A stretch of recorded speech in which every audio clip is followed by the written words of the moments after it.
তো so guys আবার একটা নতুন মিনি ব্লগ নিয়ে এলি ভাই। তো আজকের যে মিনি ব্লগটা হচ্ছে, আজকের মিনি ব্লগ হচ্ছে আজকে আমাদের ঘর ঢালাই হয়েছে। দেখতে পাচ্ছ এদিকে সিমেন্ট গিটি সব নামে আছে, এদিকে মেশিন আছে, মিস্ত্রি আছে, ঠিক আছে ভাই। তো ভিডিওটাতে এন্ড তক মনে থাকো, চ্যানেলকে নতুন হলে সাবস্ক্রাইব করবে প্লিজ। ভিডিওটা স্টার্ট করা যাক।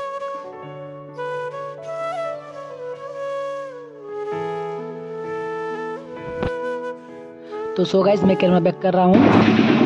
দেখতে পাচ্ছ এখন আমি যাচ্ছি ঢালাই রুম। দেখবে যেখানে ঢালাই হয়েছে সেই রুমটা আমাদের ঢুকতে, ঠিক আছে।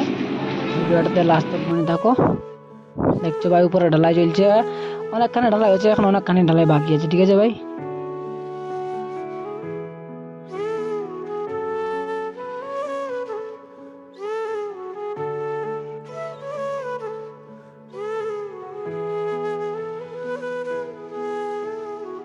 তো সো গাইস ফাইনালি ঢালাই কমপ্লিট হয়ে গেল ভাই। ঢালাইটা কেমন হলো একটু কমেন্টে বাতাবে। মিস্ত্রি এখন পুরো লেবন করছে একদম চারদিকে, ঠিক আছে ভাই। সিঁড়িটা দেখো, সিঁড়িটা কেমন হলো একটু কমেন্ট করে বাতাবে প্লিজ। এখানে মিনি ব্লগ শেষ।